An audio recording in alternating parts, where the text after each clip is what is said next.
ko nta n'umurwayi uje kwivuza ibigendanye n'umubiri ushobora kongera imbere ngo mukorere ntazi ko afite mituweli.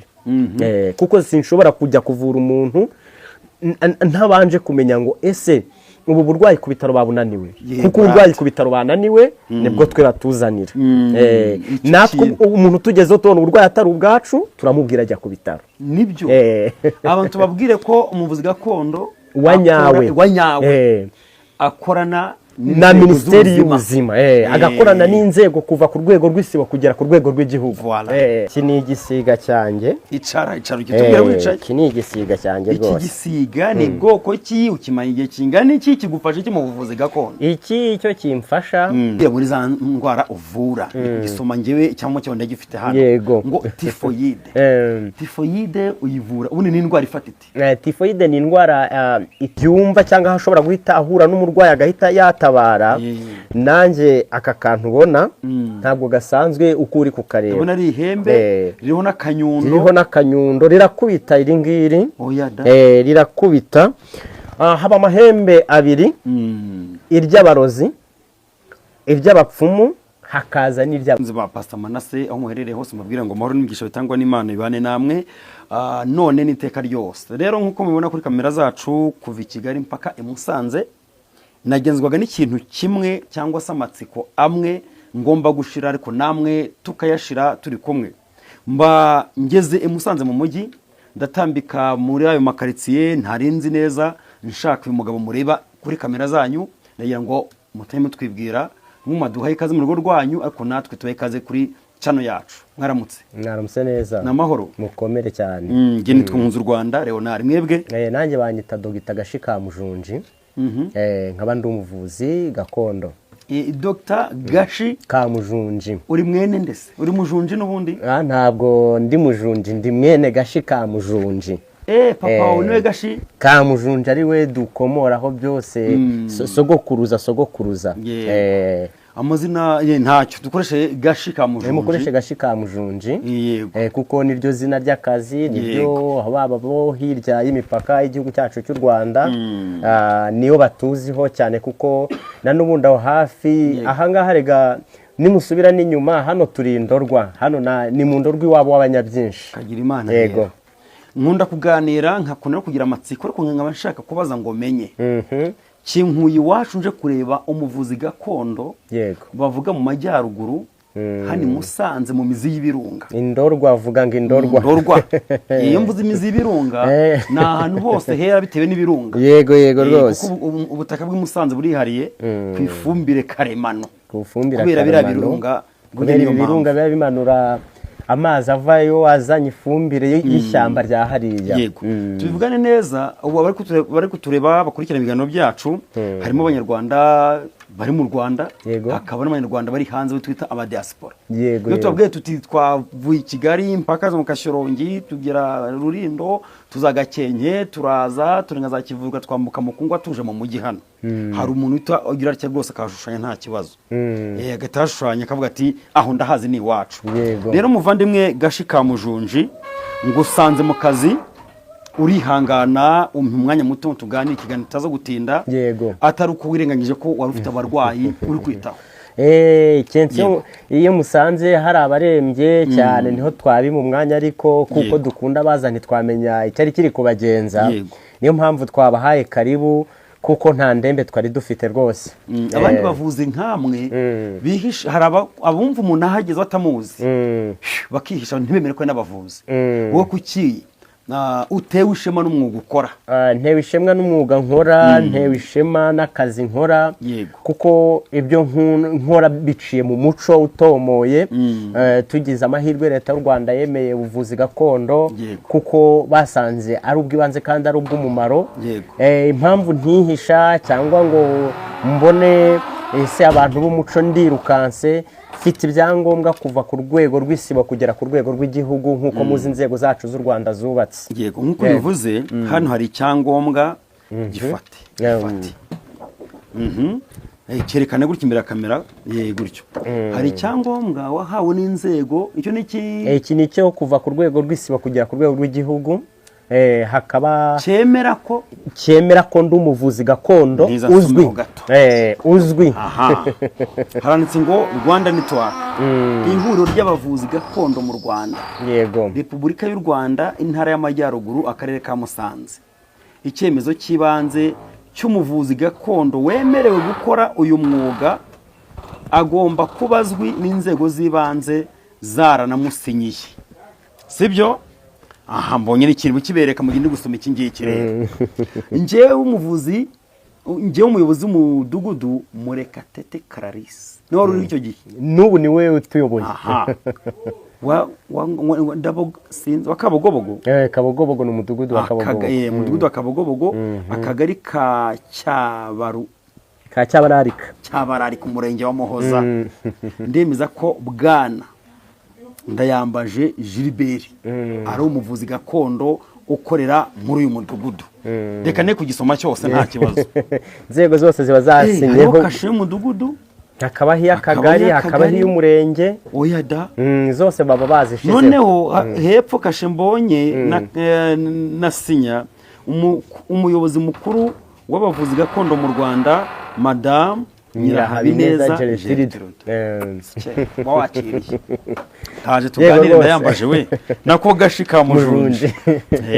Maniyo ngiye icyo cyemezo kindi, cyo kiranditse ngo icyemezo cy'umuvuzi gakondo mu Rwanda, Minisante rikashe ya Minisante y'igihugu, kuko twemewe na leta. Urabeshye, tugirana ubufatanye na leta, kuko tugira n'igihe cyo gutanga batubaza ese mwahuye na kazi imeze gute, hari nk'indwara zibiza, ati mwebwe muri gakondo hari ibiri kuboneka bimeze gutya, tukababwira. Haranditse ngo icyemezo cyemeza ko Ndayambaje Gilbert ari umuvuzi gakondo wemewe gukorera mu Rwanda, mu ntara y'Amajyaruguru, mu karere ka Musanze, umurenge wa Muhoza, akagari ka Cyabararika, umudugudu wa Kabogobogo. Indwara avura, yego, tuzivuge nazo zivugaho, hari izihita zijya kuri icyo cyangombwa. Agira Imana rero, yego, bati tifoyide, igifu, amarozi. Ubwo amarozi baba bashize muri rusange y'amoko yose, yaba amahembe, yaba ibitega, bwaba uburyano, bwaba n'ubutegano.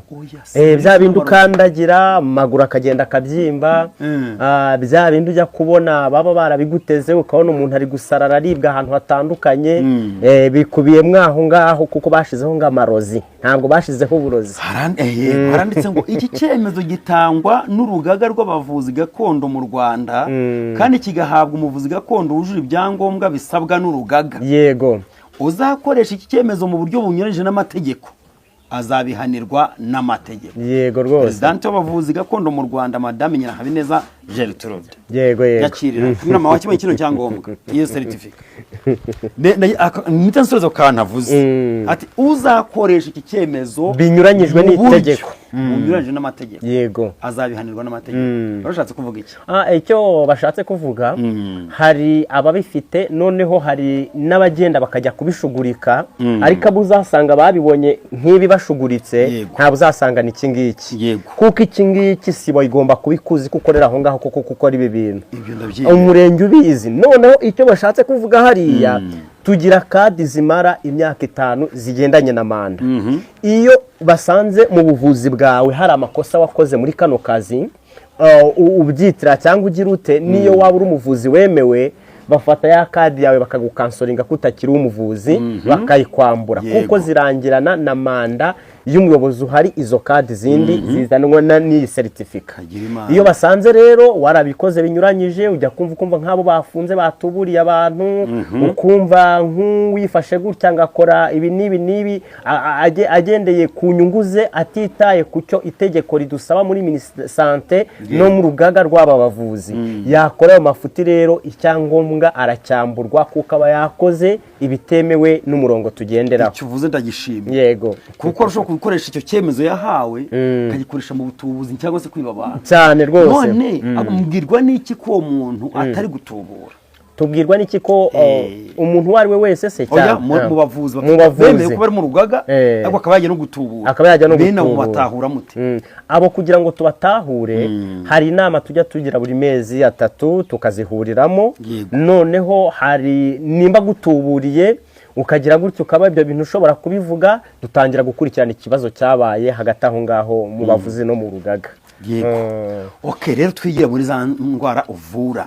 Gisoma ngewe cyangwa cyo ndagifite hano. Yego. Ngo tifoyide. Tifoyide uyivura. Ubundi ni indwara ifatite. Tifoyide ni indwara iterwa kandi igafatirwa mu gice cy'amaraso, ku buryo amaraso agira umwanda akagira n'ubunanirwe kubera wa mwanda wabonetsemo bitewe n'ibyo wariye, ariko byanduza amaraso. Yego. Iyo rero ivurwa ite? Hari imiti kimeza, imiti yacu gakondo y'ibyatsi, tugenda tugaca tukaza twamara kuyizana tukayitunganya, noneho tukamenya ngo ese umuntu tugiye kuha afite ibiro bingahe, afite imbaraga zingana gute z'umubiri, kugira ngo tumenye igipimo cy'umuti dushobora kumuha. Yego. Wenda nturavugira umuti hano kuko wenda wawisha umuti cyangwa abantu bakawukoresha ntibakuyoboke kandi ubikora nk'akazi. Hanyuma tugiye ku ndwara ya kabiri, igifu. Igifu ni indwara izengereje abantu. Igifu yaba urya neza, yaba umukire n'umukene barwara igifu. Yego rwose. Ubundi bitekereje mu gifu wo nka muganga gashi ka mujunji, igifu mba giterwa n'iki? Igifu gishobora guterwa n'ibintu bitandukanye. Icya mbere gishobora gutera igifu ni imirire itaririwe ku gihe. Igifu uko wakimenyereje rimwe na rimwe iyo ugihinduriye kigira ubunanirwe. Ikintu cya kabiri gishobora gutera igifu, hari bitewe na ya mirire, igifu cyawe kikagira aside y'ururenda nyinshi, bitagendeye ngo urya neza cyangwa urya nabi, ahubwo iriya aside izamo kuko imiterere y'imibiri yacu nayo ntabwo ihura. Hari ushobora kurya ngo yariye bya biryo byiza, ibyo twita ibiryo byiza ngo ni bya biryo basitse bakaranze bagize neza, ariko twebwe muri gakondo ntabwo biri ari byo tubara nk'ibiryo byiza. Kimwe nk'uko ibyo biryo wabirya ukarwara igifu, warya n'ibiryo bisanzwe biri aho ngaho ukarwara igifu, bitewe rero n'urwungano rw'igifu uko rugenda iyo atari amaside abiteye ya mikorere y'igifu cyawe, kikarwara mu bwishakire bitagize icyo bivuyeho. Ibyo byose cyangwa ubwo buryo bwose uko ari bubiri turabuvura kandi tukabutangira n'umuti. Nimba ari ikibazo cya aside, tuguha imiti ikuramo iri aside, igifu cyawe kigasubirana ubuziranenge. Tubwira dukurikiye bafite ikibazo cy'igifu, mbere na mbere bihutire kukugeraho, babanguke rwose turebe nimba ari aside y'urwungano, iyo ngiyo tuyikuramo igifu cyawe kigasubira ku murongo. Nimba cyarageze kuri rwa rugero rwo gucikagurika, turiya twoya tubamo tuyungurura tukabasha gusya, twaravuyeho, tuguha umuti tukongera tukamera. Nimba hari uwo kiba cyarabaye umurengera ageze ku rwego rwo kugiramo utubyimba mu gifu, ari we wa wundi nko kuza akajya azamura indurwe, uwo nawe ikirungurira ni indurwe, uwo nawe tumuha umuti buriya busebe bugashiramo akongera agasubira ku murongo. Urakoze cyane. Yego. Hanyuma tujye ku marozi. Amarozi bavuze muri rusange ngo amarozi. Amarozi ubusanzwe wavuze ko abamarozi amoko atatu. Ayaherera. Hari uburyano ubwo kera twitaga ubwo ku ruho, hakaza ubwa kabiri urwo twita ibitegano, hakaza uburyo bwa gatatu ubwo twita amahembe. Yego. None tugende etape kuri etape. Yego. Uburyano nubwo bw'ubutegano, bwa gatatu bukaba amahembe. Kuri ubu burozi ni gukunda abarwayi, muri gukunda kwakira kenshi, ni abari uburyano, ni amahembe, ni ubutegano, ni abameze bati? Ni amahembe. Kuko amahembe nawe uryambaye? Ndaryambaye. Urakoze cyane, umbajije ikibazo cyiza. Ubundi uko ubona dogiteri yambara iriya refishe consultation, yumva cyangwa ashobora guhita ahura n'umurwayi agahita yatabara, nanjye aka kantu ubona ntabwo gasanzwe uko uri kukareba. Ubona ari ihembe ririho n'akanyundo, rirakubita iri ngiri, rirakubita. Haba amahembe abiri, iry'abarozi, iry'abapfumu, hakaza n'iry'abaganga. N'abiri, kuko umupfumu n'umurozi bahuriye ku ihembe bakoresha. Noneho hakaza ihembe rya kabiri ry'abavuzi. Buriya hatazagira umuntu ukubwira ngo agiye kuvura umuntu urwaye amahembe ngo akubwire nta hembe agira. ndarifite ry'abavuzi ritabara rijya gusenya amahembe y'abarozi n'abapfumu. Niyo mpamvu y'iryo hembe. Niyo mpamvu y'iri hembe, kuko ubu ngubu umuntu ufite amahembe ntashobora kunyegera, ntashobora kugira ute ufite ihembe ry'abarozi n'iry'abapfumu. None iryo hembe wambaye, yego, ubwo bushobozi byabukuye iri hembe? Ubushobozi byambaye, hari icyo twitaga gucisha cyangwa kugemurirwa, ariko ngewe iri ngiri sinaricishije, rirakomoka mu gisekuru. Sogokuru yamenyesheje kuvura, ariko nk'uko nakubwiye ngo twegereye agace k'Indorwa, ampuza na sogokuruza wacu wari utuye ku karwa ka Basebya ba Nyirantwari hariya hakurya ku Rugezi. Ahavuye ajya aho bita mu Bukonjo muri Uganda, arangije yongera kwisubira, bari wampamagaye ati mwana wanjye namenye ko wakurikiranye gakondo, ngwino ngira ikintu nkihera cyaba kigufasha mu bihe nk'ibi bidasanzwe. Ati abantu barababaye, hari abari kuza hano baje kudushaka, ariko noneho hari icyo ngufitiye. Mpageze nk'uko nakubwiye ngo hari abajya gucisha, ngiye yarambwiye ati impano naguha nkuru niyi ngiyi, akirira ihembe ujye guhangana na bariya barozi bari aha muri East Africa, bari ku rwego rw'isi. Uko boherereza abantu uburozi bukabageraho batabakozeho, nawe jya ubuhagarika, atari ngombwa ngo uhure n'abo bantu. Utararengaho umuntu bajya kumuroga ugahagarika uburozi butaramugeraho. Yego, nidusubire inyuma, ubwo umbaje ikibazo kirimo akandi kantu gatoya. Nk'uko uburozi bubaho, nk'uko amasengesho abaho, nk'uko iyi myuka mibi ibaho, buriya ikintu boherereje umuntu kikiri mu mwuka, kitaragera mu mubiri ngo gifate ku mubiri, buriya hari umuntu ushobora kuza nkamusengera, sanze arwaye imyuka mibi yo bamwoherereza agakira ntamuhaye umuti. Hari umuntu uza ugasanga ibyo bamukozeho byageze mu mubiri we, uwo muntu biba bigombaga nk'umuti. Noneho hari wa wundi babyoherereza, mpita nkoresha ihembe ryanjye nkabihagarika, kuko biri kugendera mu mwuka, biri gukorera mu mwuka.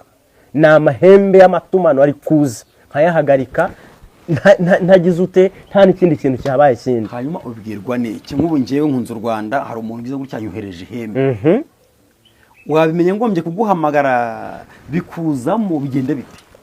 Tugira uburyo bita purifiyanse, ni uburyo bw'ubuvuzi bukorera mu buryo bw'imbaraga. Ubwo buryo rero iyo umpamagaye nkakora icyo bita purifiyanse, nkakoresha ifoto yawe nyifite, nyifatiraho igicucucucu, nkamenya ngo urwaye iki tutari kumwe. Wowe utiriwe ubimbwira, ifoto yawe nayibonye, nkakora icyo kintu cya purifiyanse, nkafatira igicucu cyawe, mitamenya ibintu urwaye.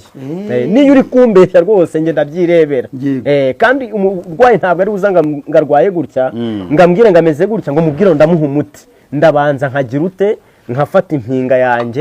Iyo ni impinga? Iyi ni impinga. Nkamuterera inzuzi, nkamenya ngo bimeze bite, ikibazo afite ni ikihe. None se Gashika Mujunje, ndakumva impinga tuzizi mu bapfumu. Uri umupfumu se ubwo nawe? Ndi umuvuzi. Icyo bitaga ubupfumu ni nk'icyo bitaga ngo ni nka cy'uyu munsi bita ngo umukozi w'Imana, umuhanuzi. Usibye ko uyu munsi muri iki kinyejana cyacu nta bapfumu dufite, abahari baratubesha. Se ninde mupfumu wajya kuvubishaho ngakubwire uko umaze iminsi uriho nuko uzabaha imbere? Ntabo tugifite. Utaranarengaho na kera hari igihe baturimanganyaga abapfumu, bahuje ikinyoma. Tuye tubona ibimenyetso wenda nk'abumva ikinamico y'icyanzu cy'Imana, abapfumu bakoreshejwe bagahimba ikinyoma, bakemeza ko uwera twite agomba kujya kuroho. Nibyo bibaho ko abapfumu nako abaganga nahuza ikinyoma. Uvuze ikibazo gikomeye kinanoroshe cyane muri no minsi, kinaduhangayikishije. Uyu munsi abenshi bubakiye ku kinyoma, cyo ngewe nditanga ikinyoma cy'indonke. Ukagera kuri uyu nguyu akakubwira gutya, akagukuraho utwawe. Ukagera kuri uriya akakubwira gutya, yamara kukubwira gutya akagukuraho utwawe. Urumva ni cya kinyoma kiri guhererekanya cy'indonke, kidakenewemo gutanga ukuri, ahubwo kirimo ikinyoma gikeneye indonke. Ntacyo ndabizagana igihe kirekire. Yego. Imbere ya cameraman twereke n'ibikoresho bihari, bitwereke. Iyo ni impinga. Iyi ni impinga. Ngo imara iki? Iyi mpinga ni ukuvuga ngo iyo utanze urugimbu nk'umurwayi, urugimbu ndavuga amacandwe, ukayashira hariya tugiye kuyaterera inzuzi ngo dusobanukirwe uko ikibazo ufite, uburwayi ufite, niyo dukoresha. Twamara kuyikoresha hari ibisobanuro itanga, ishobora kuduha umuriro, ishobora kuduha umwotsi se, ishobora kuduha ibintu bitandukanye, umwotsi cyangwa ikaduha umuriro bivuye kuri ya macandwe aba yaciye hano umurwayi. Byarangiza mu macandwe twamara gutera impinga bigahita biduha icyo gisobanuro. Nubikenera nabyo turabikwereka, bazajye baza bafite ibibazo ubibakore. Ntabwo ngiye uri bubinyerekere hano umwotsi surumva cyangwa umuriro urumva ngiye nawe ushobora. Aha hano imbere ya hari ikintu kimeze nk'igikonoshwa ikinyamushondwe cyangwa se amahembe y'ibintu byo mu mazi. Iki ni igiki? Ni igikorano? Iki ntabwo ari igikorano, ni ikiremwa kiva mu nyanja y'umukara y'Abahinde. Iki ngiki kubera bariya abantu mu bino bihugu by'Abarabu, bino bihugu bya Nigeria hariya hirya, nitujya ku buryo bw'uburozi bari ku rwego rw'imbere, kandi nitujya ku rwego rwa gakondo bari ku rwego rw'imbere, kuko bo bagiye bakomera ku mico yabo. Hano iyo tugiye gukora icyo bita guhagurutsa ihembe ngo rigende, niryo dutongereraho inzoga y'abakuru, twarangiza ihembe ryacu rigahagurukira. Iyi ngiyi iyi twavuga ko ari nk'ikibuga, nka sitade, niho ihembe rihagurukira rigiye gukora akazi. Iyo tumaje gukora umutongero w'inzoga, nicyo gihe imbaraga rya hembe rikagenda. Iyo rigezeyo nsigara ndi kubikontororera hano, mbireba urabona hano harimo akantu kari nka jimeri, aha niho nsigara ibintu ndi kubikontororera. Ihembe ryanjye ryagiye, nimba bambwiye ngo ninkoherereze ihembe, n'urugero ngiye kuguha, nkarihagurutsa rikagenda. Ihembe ry'abavuzi nakubwiye ko ritandukanye n'iry'abarozi. Ndikohereje rishobora kuza rikisararanga iwawe, ukumva hahusha umuyaga, ukumva habaye umutingito utari kumenya uko bimeze. Iyo risanze uri umunyakuri ntabyo wakoze, ibyo bari bavugize ngo nindi koherereze, riragaruka rikatubwira ko uri amaraso atariho urubanza, utararengaho. Yego, nawe ushobora kohereza umuntu ihembe byo kumugirira nabi. Ni ukumucisha akanyafu, ntabwo twohereza amahembe ajya kujya kugira nabi. Wakosheje, warakoreye umuntu nabi, ihembe ryacu naryo riraza. None ko nenze ngo wenda umuganga aravura gusa bwo ntatera ibibazo. Ntabwo twebwe tujya kubikiza, ntabwo tubitera. Kandi arumbwiye ngo nawe wagize nabi wamushaka nyawo. Uvuze neza cyane. Ni ukuvuga ngo aha ngaha mba ndi kuvura nyine, nacyo ni ikibazo. Icyo ngicyo mpagurikiriza ihembe ry'abavuzi, nacyo ni ikibazo. Umuntu yagize gutya yibye umuntu, umuntu yagize gutya yabangamiye umuntu, amwibibye, umuntu yabangamiye umuntu, amubuza amahoro uko bwije nuko bukeye. Nohereza iri ngiri ryo kujya kugira ngo wahemukiye runaka, ibi bintu ntuzabyongera. Ni uburyo bwo gutabara, kuko uriya muntu ni inzirakarengane, nk'uko bafite uburwayi yaryama ntasinzire, nkamuvura nkoresheje imiti, naryo ndihagurutse rigiye gutabara uriya muntu ngo abashe kuryama asinzire. Ni agace ku gace twagiye kubirambura. Icyo kindi kimeze nk'ikinyamushondwe. Noneho aka ngaka akaba kita insibo ya nyamuzibiririza. Insibo ya nyamuzibiririza. Insibo ya nyamuzibiririza. Hari gutya abo ufite abagore, abakobwa cyangwa igitsina gore, agashaka ariko kugira ngo abyare bikaba intambara, bikaba ibibazo. Ni ukuvuga ngo umugore kugira ngo adatwita harimo uburyo butatu: gukuramo inda igihe gito cyikurikiranyije, gukora uburyo bwo kuboneza utarashakaho igihe kirekire, bishobora kugutera ubugumba kandi utari ingumba. Icya gatatu noneho kuba wararozwe. Kugira ngo ibyo bintu bitandukanye, aka gakoresho iyo nkagushize ku gice cy'inda kabasha kunsobanurira inda yawe koko nimba ari ukurogwa cyangwa nimba ariko wavutse umeze nta kintu twabikoraho. Iyo kamaze kubimpereza rero no kumva ibyo bisubizo, ubwo menya ngo ndakuvura muri buno buryo, ndakuvura gutya. Yego. Hanyuma ibyo birambitseho wagira ngo ni ikibabi cy'ikoma nako cy'umubyari cyumye. Iki ngiki iki birambitseho bakita intaho y'ihembe. Ni ukuvuga niyo ihembe ntirambikwa hasi. Ntabwo rirambikwa hasi. Buriya niyo ryamaze guhaguruka, dusigara dukora icyo bita purifiyanse y'amareyorezere iyo dukora gutya tuza y'amagambo aza akadusanga hano y'ibiri kuberaho ihembe ryagiye nicyo iki kibabi kimara kora hariko kora ko ufite ubwoba ako kabuye kariho nakahe ni urwengeri uru rwengeri ruboneka mu misozi imwe n'imwe buriya kwa kundi umuntu ashobora kuba agiye kujya nk'ibwotamisimbi cyangwa ahantu kure ariko akavuga ngo ntihazagire ibinkurikirana aka kantu hari umuti tugahuza nako yarangiza wa muti tukagashiramo yarangiza wa muti akawugotomera ubwo icyo gihe ageze iyo hirya agasanga hari abarozi hari iki cyangwa aho yavuye hano muri Afurika wenda agiye i Burayi bakagira ibintu bamwoherereza ntabwo bishobora kumufata yamaze kunywa amazi yo ku rwengeri njyewe nagize amahirwe ngera aho nakwita mu biro byawe ni mu Gicumbi rwose mbonamo ibintu byinshi cyane cyane biriya bavuze bose gakondo barabigira ntabwo babigira birabigirwa kuko n'ababavuzi bari muri gakondo kandi bari no mu rugaga ariko nidusubira inyuma biriya ntabwo bitangwa n'urugaga ahubwo wa muvuzi wa nyawe uzi icyo akora uzi ibyo ari gukora azi umwanya arimo niwe ushobora gusangana ibikoresho nka biriya kuko buriya harimo ibikoresho byinshi uko wahabonye uko witegereje byose buri kimwe gifite icyo gikora mu buvuzi bwacu gifite icyo gisobanura mu buvuzi bwacu reka nkwereke ubutaha uzayuzana ibikoresho nk'ibi hari ibikoresho birenze mirongo sibyo umunsi nzagusaba basi 10 umunsi unyeretse urwengeri unyereka intaho y'ihembe yego unyereka impinga ikindi cyo gifite amahembe n'igihari ntacyo icyo kibwira ndaje mabwira icyari cyo nacyo ikindi gihari iki ngiki nakubwiye ngo ni inyunganizi y'ihembe aho rinywera niyo ryagiye rinaniwe dusuka inzoga kuri kino ihembe rikagira imbaraga iyo twaritumye ihembe tungwa n'inzoga niryo risinda ntabwo rya risinda buriya inzoga ihembe rinywa ntabwo ari izi nzoga zisanzwe kuko niyo tugiye gutegura iyo nzoga duteguramo ubuki bw'ubuhura nibwo ribasha ubu turi kubukuraho bita ndiza nimba uhazi muri Gitarama hariya ahantu hakunda kwarika izo nzuki ni utuki dutoya nitwo tugira ubwo buki hanyuma tuye kuva kuri iryo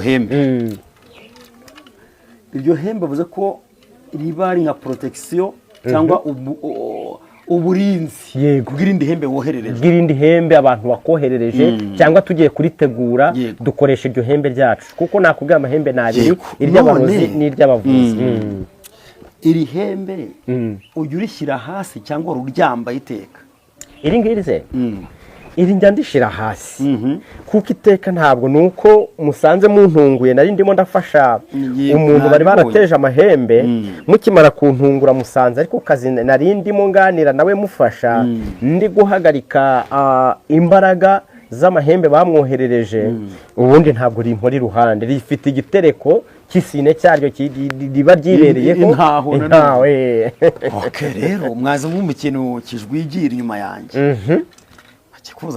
kuva nabo imyaka ngize n'ubwa mbere mbonye ibi biguruka rwose urambwira ibyabyo nabyo icyo ni igisiga iki ni igisiga cyanjye icara tubwira wicaye iki ni igisiga cyanjye rwose iki gisiga ni bwoko ki ukimara igihe kingana iki kigufasha iki mu buvuzi gakondo iki cyo kimfasha nk'uko imbaraga zo bita ibitama ni amahembe akomoka muri Uganda ni amahembe akomoka muri Uganda yego noneho ari amahembe kugira ngo uyarwanye uyahagarike noneho hari abo ujya wumva ukumva ngo afite amahembe cyangwa ibintu bimuvugiramo biriya bintu kugira ngo tubihagarike kugira ngo biriya bintu tubicecekeshe dukora umutongo wacu dukoresheje iki gisiga cyanjye uzakitubwira ubutabiretse maze ibibazo igisiga kibe tukigize ubwiru gatoya tukigira ubwiru kubaza ngo ukimara igihe kingana iki gisiga kuko ari nyamuhinda w'impindiro w'indanu w'intumitsi ya kabiri iki ngiki sogokuru wanjye aho akinyoherereje hari gushira imyaka 3 n'igice kiba hano yego ese ni igisaki ni igisigakazi ni iki ugiye kuvuga aho ngaho harimo ubwiru wasanga atari ikigore atari n'ikigabo nk'uko nugaruka wenda wansabye ko tuganira nzakwereka byinshi mfite n'ihene ihene yavutse ari ingabo ariko itagira iki itagira ubugabo ifite aho inyarira itahafite ari ingabo ifite aho inyarira nta kigabo yego ariko ntifite umugabo w'inyuma yaravutse gutyo nayo urayifite nayo ndayifite ariko hari ibikoresho byinshi utasanze hano biri mu rwuri rwanjye iyo hene nayo ndayifite uzazanye ikwereka uvuze ko iki gisiga kigufasha kikaba intumitse ariko nawe rero ndi kugukemangwa uyu mugabo ntabwo wamukemangwa wowe ukunkemanga niko wavuze ariko udashiramo utuntu twa kinyarwanda nawe nkibaza ninkurikirana ibyawe uzabasha kubimenya njye ibyanjye kubimenya ni uko umuntu aba ameze nkamwe bose bimwe biri mu muco yego kuvurisha ibimera kwifashisha imiti gakondo yahoze mu muco aho abazungu bazi baduhira imiti cyane cyane ko yo iba yujuje n'ubuziranenge cyane kuko menya ngo doze ikenewe ku murwayi ubundi nicyo kitunanira iyo tuvuze gakondo gupima doze nicyo kibazo ubu nacyo ngiye kukubaza umuti nk'ubu njye mfite imyaka igiye kuba 40 yego n'ufite imyaka 5 yego umenya umuti utuvugutira igipimo cyawo byiza cyane baje ikibazo kiryoshye yego ubu uyu munsi ntabwo tugikoresha imiti iri liquide kuko Minisiteri y'Ubuzima yarabitubujije ivuga ko tugomba gute kuko wasangaga iriya miti nyiguhaye ndi kukuvura uburozi cyangwa umwijima ugakuramo izindi ndwara bya bindi nubwo wabikize kubera ingano idashobora gupimwa badutegeka kujya dukora imiti iri puderi ya miti tukayumisha tukayiteguramo amapuderi ukabasha gupima ngo umuntu niba afite ibi biro wamuha umuti ungana gute uyu muntu niba afite ibi biro wamuha umuti ungana gute nuko nguko ubu uyu munsi ntabwo ushobora kubona umuvuzi uvurisha uvurisha imiti iri liquide yo kunywa bakavuga uti bya bagahita baguhereza ibyo bintu barabitubujije rwose harimo se gashi kamujunji ndabumva nibura mugira amahugurwa kangahe wambwiye inama rimwe mezi 3 amahugurwa kangahe nk'abavuzi ba amahugurwa mu mwaka ashobora kuba nka 3 nk'ubu harayo duheruka gukorera hano Musanze muri Best View yahuzaga abavuzi gakondo n'abapasteri kuko basanga turi mu kigwi kimwe iyo nama iheruka kubera muri Best View ubu indi turi kwitegura muri kuno kwezi kwa 9 ngo tugomba kuzahabwa n'ibitaro bya Butaro kuko hari imiti bari baratwatse turi kwikoraho ubushakashatsi ku bintu bijyanye n'izi ndwara za hepatite zijyanye n'imivuduko bari kureba mbese muri gakondo twebwe izo ndwara tuzikora hiki ubu n'ubu dufitanye amahugurwa mu kwezi kwa 9 ejo bundi ni sawa mu murongo mwiza ninjye kuvuga rero none tugana ku musozi ikiganiro kandi yego ni iyihe nama wagira abavuzi gakondo nkawe babikoresha bashaka indonke nyamara ibyo bavura bidakora ugasanga umuntu akwijeje ikintu nyamara si cyo barahari tunabona rwose mwe bakanabafunga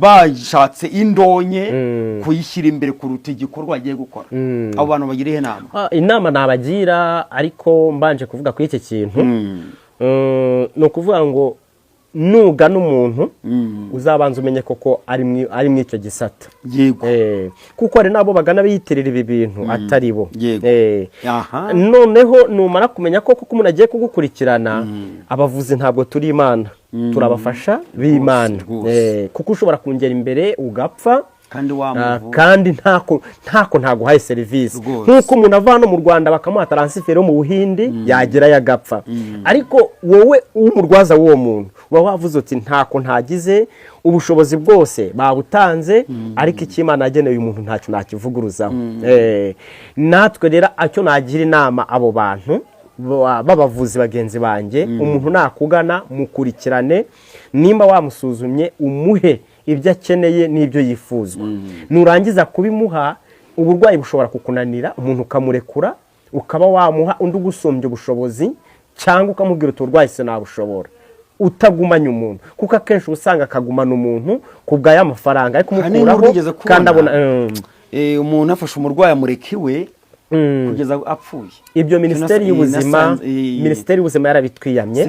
Yego, ikora n'ikinyamakuru kimwe nigeze kubona cyatangajwe nkuru, inzego z'ibanze z'umutekano bose bagiye mu rugo rw'uwo muvuzi gakondo, yaramugumanye umurwayi ntiyamurekuranga yigenda ajye kuvurirwa ahandi kugeza ahaguye, basanga n'imiti koko nk'ibi bavugaga y'ibishakaye n'agavugutamuha. Minisiteri yarabibabujije. Minisiteri yarabitubujije. Ubu hano nubwo ubona mpafite amazu manini ariko nta murwayi nemerewe kubana nawe. Umurwayi kandi mbere yuko mwakira mbona yararembye, ngomba kubanza kanyereka impapuro zo kwa muganga ko yaciye ku bitaro. Yarangiza nasanga yaraciye ku bitaro ngatangira kumufasha. Kimwe nkuko nta n'umurwayi uje kwivuza ibigendanye n'umubiri ushobora kungera imbere ngo mukorere ntazi ko afite mituweli. Kuko sinshobora kujya kuvura umuntu ntabanje kumenya ngo ese ubu burwayi ku bitaro babunaniwe, kuko uburwayi ku bitaro bananiwe nibwo twe batuzanira. Natwe umuntu tugezeho tubona uburwayi atari ubwacu turamubwira ajya ku bitaro. Nibyo abantu babwire ko umuvuzi gakondo wanyawe akorana na minisiteri y'ubuzima, agakorana n'inzego kuva ku rwego rw'isibo kugera ku rwego rw'igihugu. N'abajyanama b'ubuzima murabazi, tuba tuziranye kuko dufite uko tubahaho raporo tukababwira tuti bimeze gutya na gutya. Muri gukora neza cyane, tuba tuziranye rwose. Hanyuma rero akabazo kanyuma nabaza, yego, umuvuzi gakondo nkawe watuma ihembe, wahagarika ihembe, wagira igisiga cy'intumitsi, akagira ayo kantu k'inyuma n'akandi wambwiye, oya ako wakuye mu mazi gatoya aka ni insiba nyamuziriza kabiri. Aka ngaka ngakoresha mu buryo bwo gupima umuntu utabyara. Yego, bene uwo muntu nkawe yizera Imana? Nizera Imana, ndi umukristo. Nigeze nkubwira ngo hari igihe umuntu aza nkamubona ni imyuka mibi, ngenda musengera amadayimoni agahunga, kuko sinkorana n'amadayimoni ahubwo ndayarwanya. Usengera niba atari ibanga? Sengera mu itorero rya ADPR kumuhoza, ibyangombwa nabifite. Nuko reka tubone ku musozi w'ikiganiro tubabwire ngo wakubona nako wagushaka, kuko bose siko baza i Musanze hano. Wavuze ko no wavura mutari kumwe cyane, ukamugira inama y'icyo yakora kandi akabasha gukira igifu, abarwaye tifoyide, abakeka ko baroze, baze turafasha rwose, abakene ko babasengera, baze n'ukeneye inama erega gusa adakeneye n'imitaka bati nge nkeneye inama. Yego, ubutamu tuzagana byimbitse birambuye kuri iyo n'imitsi y'igisiga, kuko hora ko bati icyo gisiga n'urwo kibangamira, kuko kibayeho mu buryo bw'isanzure. Reka tubwire tuti byacu kano kanya turimo turaganira ho twakibujije ubwisanzuriro bwacu, ubundi kiba kisagaguye kikagenda kikongera kikagaruka. Kiragenda kikabiyo mwishyamba, ntabwo kiba gifungiranije, kiragenda kikongera kikagaruka. Bene ibyo rero Rema ntibikunda ko bafata inyamaswa zishinzwe gutungwa zo kurya. RDB ntabwo ibikunda, iki rwose RDB ntibikunda. Yewe na Rema nayo hari inyamaswa ziba mu mazi igomba gusigasira, ibishanga, inzuzi n'imigezi, birunganira na bira bigo byomba RDB na Rema. Tuve tutireba abari badukurikiye byacu nakagaruka, mukore subscribe muri benshi, musharinga iki kiganiro. Abarwaye mwihangane, abavuzi barahari, baba mu nzego z'ubuzima, Minisante yemera, ndetse n'aburu abavuzi gakondo baba mu rugaga, cyane ko urugaga rukorana bya hafi na Minisiteri y'Ubuzima. Nabakunze rero kandi murabona ingenzi byacu nakagaruka. Bye bye.